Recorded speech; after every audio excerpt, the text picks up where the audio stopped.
Kembali lagi di Cahaya Hati Indonesia dan kita akan membahas tentang adab pada saat mendengarkan azan. Ini penting banget ya. Mungkin ada yang sudah paham, tapi banyak juga yang belum paham ya. Ternyata banyak sekali keistimewaan pada saat kita mendengarkan azan. Nah baik, siapa dulu nih kira-kira? Abi ya mungkin ya, Abi ya. Abi ini memang banyak yang bilang katanya setiap azan itu harus dijawab kan ya. Terus setiap penjawaban ada sesuatu yang luar biasa. Terus pada saat doanya juga Masya Allah. Nah kadang-kadang orang kalau azan cuma gini doang. Allah Akbar, iya azan lagi nih, aduh bagaimana sih bentar lagi ngapa masih ada yang gitu juga. Ada yang sekarang azan hanya untuk pengingat waktu tapi bukan pengingat sholat. Udah zuhur nih, sholat kagak. Dasar nih kagak. Nah mohon ilmunya nih Abi sehingga akhirnya kita semakin mencintai azan. Dan akhirnya kita tahu tentang akhlak dan adab pada saat azan datang. Bismillah, izin Ustaz. Fadal guru, fadal. Ya. Subhanallah, ternyata kalau ngelihat azan ini luar biasa. Tadi Ustaz Zaki sudah menyampaikan di awal itu panggilan dari Allah. Bukan dari manusia. Gimana sih kita ini kalau di Allah memanggil gitu ya. Jangan sampai di nomor 2 kan, luar biasa ya. Selanjutnya ternyata, usikum wa iyaya nafsi bitaqwallah. Orang sangat sungguh banyak lalai terhadap azan. Walaupun orang itu menunggu azan, ditunggu-tunggu pas bulan Ramadan. Tapi begitu adzan maghrib tiba, begitu Allahu Akbar, dia takjilnya disegerakan, habis itu nggak dijawab adzannya. Iya benar. Cuma makan, bahkan nggak segan-segan, udah tutup jendelanya, kenapa kita makan? Astagfirullahaladzim. Ditunggu adzannya, begitu tiba adzan tidak didengarkan, malah sibuk dengan makanan yang disantapnya. Beberapa hal yang perlu diketahui agar kita ini merapat dengan adzan. Usikum wa iyaya nafsi bitaqwallah, Masya Allah, luar biasa nih kalimatnya. Ternyata kalau dalam satu masjid, iya, yang paling banyak pahalanya itu bukan untuk imam, bukan untuk makmum, tapi untuk muadzin. Muadzinlah yang pertama kali mendapatkan pahala numpuk. Pahala imam untuk muadzin, pahala makmum untuk muadzin. Seberapa banyak makmum, seperti itulah pahala muadzin didapatkan. Makanya orang berebut muadzin. Al-Tuhaib bin Abi Rabah mengatakan kalau diajak untuk berperang syaratnya minta satu. Saya minta syarat apa? Saya jadi muadzinnya. Subhanallah. Orang kadang-kadang berebut jadi imam. Aneh ada usul Gay. Gimana kalau kita jadi merebut aja ya? Itu luar biasa. Benar. Kalau ada maka cita-cita kamu apa? Mau marbot. Kamu marbot. Itu pahalanya luar biasa. Iya benar. Nah muadzin itu luar biasa. Tapi sekarang kita gini. Waduh kalau gitu enak dong jadi muadzin. Betul. Nah kalau sampai di situ mendengarkan kalimat ini. Orang akan merasa iri besar-besaran terhadap muadzin. Tapi ternyata maukah Anda ingin mendapatkan pahala seperti pahala muadzin? Mau, bagaimana caranya? Jawab muadzin itu. Allahu Akbar, Allahu Akbar, Allahu Akbar, Allahu Akbar. Maka kita sama dengan pahala muadzin.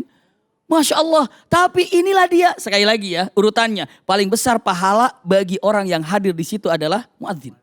Paling besar pahalanya adalah muadzin. Iya. Selanjutnya orang kan berebut ingin jadi muadzin. Tapi terkadang muadzin juga pun sudah ditentukan. Gak ada masalah.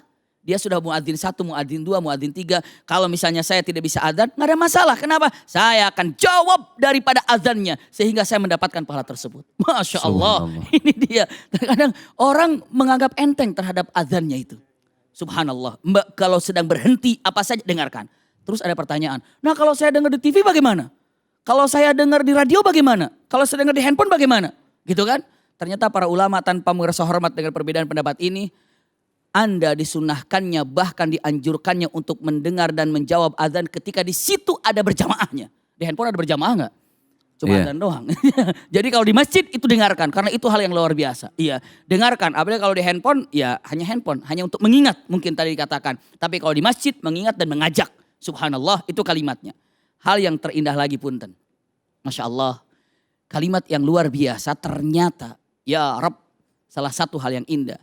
Man sami'al azan. Siapa yang mendengarkan azan. Wa atba'ahu ma qalal muadzin. Ikuti dengan apa yang dikatakan muadzin. Allahu Akbar, Allahu Akbar, Allahu Akbar. Allahu Akbar, Allahu Akbar, Allahu Akbar, Allah. Setelah itu apa? Selesai. Allahumma rabba hadhi da'wati tammah. Dan selanjutnya. Apa coba? Bukankah pintu surga itu ada 8? Iya. Ketika orang mendengarkan azan dengan khusyuk. Dengan baik, dijawabnya, lalu mendengarnya, lalu doanya. Apa kata Rasulullah? Pilih orang itu mau masuk pintu sorga dari mana. Subhanallah. Pilih, mau masuk pintu sekedar dari mana gitu. Tinggal asal pilih ya. baru dengar azan, Ustaz. Baru dengar azan. Apalagi kalau sholat gitu, Masya Allah. Apalagi kalau mengikuti anjuran-anjuran tadi disampaikan Ustaz Zaki dari awal. Ini sholat tuh begini-begini, baru dengar azan aja begitu. Baru dengar azan. Orang kalau sudah tahu kekhusyuan itu bukan mulai pas takbiratul ihram. Kekhusyuan itu ternyata pas mendengarkan azan, itu kekhusyuan yang ada. Jadi mungkin kalimat yang terindah, ketika saya mendengar azan, apa yang harus dilakukan? Tahu dulu ilmunya. Nih keutamaan azan begini. Kalau sudah tahu keutamaan azan begini, pastikan dia tidak akan pernah tidak pernah demikian. Masya Allah. Seperti itu. Usikum wa iya ya nafsi bitaqwa. Subhanallah. Zaki mungkin ada yang ditambahkan masalah azan. Jadi memang gini ya, ketika azan kan kita kudu nyimak nih. Setiap panggilan dari mulai Allahu Akbar sampai ditutup dengan Allahu Akbar lagi. Kita nggak sadar kalau ternyata awal kita hidup semenjak lahir sudah diawali dengan mendengar azan. Sepanjang hidup kita nggak pernah lepas dari azan. Pun terakhir di saat badan kita sudah tidak bernyawa juga diawali dengan azan. Sekarang cuman gini, perbedaannya waktu kita baru lahir diazanin sama orang tua kita, itu karena saking bersihnya hati seorang bayi yang menjawab hatinya. Nah sekarang karena kita hidup yang menjawab lisan kita. Nanti ketika sudah meninggal yang menjawab ruhnya. Artinya kalau kita simak setiap kita seorang muslim, laki perempuan, muslim muslimah tidak pernah bisa lepas dari azan. Bahkan azan setiap detik itu berkumandang di belahan bumi manapun. Setiap perbedaan waktu. Artinya asma Allah itu tidak pernah bisa lepas dari telinga kita. Allah, Allah, Allah dan terus Allah. Dan sekarang udah canggih, kita ke mall di Indonesia ya. Kalau dulu mungkin pas umroh doang. Kalau kita masuk mall aja sekarang azan tuh udah ada pakai speaker. Sekarang bahkan di taman rekreasi, kebetulan kemarin saya baru jalan-jalan nih, Bang Ali ya, ngajak anak-anak. Lagi rekreasi, itu tiba-tiba kita diingetin waktunya azan zuhur, jadi segala aktivitas diberhentikan dulu. Subhanallah. Luar biasa itu. Artinya memang ini nasihat buat diri kita pribadi, terutama buat saya. Kalau udah azan sebisa mungkin kita simak lah. Mumpung masih bisa nyimak. Betul. Kalau entar jasad udah nggak ada nyawanya udah nggak bisa nyimak. Dan subhanallah ini panggilan dari Allah Subhanahu Wa Taala. Kita lagi SD ingat nggak Bang Ali? Ada lagu kebangsaan nggak boleh ngomong. Diri, hormat, pakai topi, mana panas lagi kan? Udah gitu bednya hilang, udah disetrap lagi. Itu lagu kebangsaan. Ini panggilan dari Allah Azza wa Jalla, zat yang menitipkan ruh di setiap kita. Allah yang menciptakan alam semesta. Allah yang pada suatu saat akan menghancurkan semua apa yang serba kita cintai. Allah yang manggil.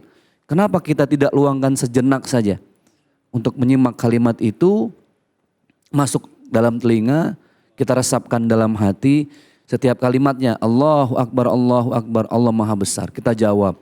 Makanya tadi beliau menyampaikan subhanallah jadi ilmu buat kita semua. Bahkan pahala yang menjawab orang azan saja itu sudah sama dengan orang yang mengumandangkan azan. Untung ada hal seperti itu yang disampaikan oleh baginda Rasulullah SAW. Yang repot kalau tidak ada kompensasi kayak tadi nih. Akhirnya orang berebut jadi azan Gay. Oh baru asyhadu Allah udah disikut sama yang lain. Gantian. Gitu. Subhanallah makanya mumpung masih hidup para pemirsa semua. Mari di saat azan berkumandang mungkin selama ini kita anggap ini hal yang remeh. Sejenak sesaat kita luangkan waktu dan hati pikiran untuk meresapi panggilan Allah yang maha besar. Dan kalau di luar negeri beliau lebih paham lah. Azan itu jadi metode dakwah. Bagaimana orang yang azan, muazin di masjid itu sangat selektif, dipilih oleh para DKM di sana. Jadi azan subuh sampai isya itu benar-benar jadi satu nilai seni yang begitu indah, memanggil orang lain termasuk non muslim untuk menyimak azan dengan begitu indah. Nah kekurangan kita satu nih, azan subuh udah aki-aki lagi kan. Allahu Akbar, Allahu Akbar. Nah, boro-boro bangun itu kan.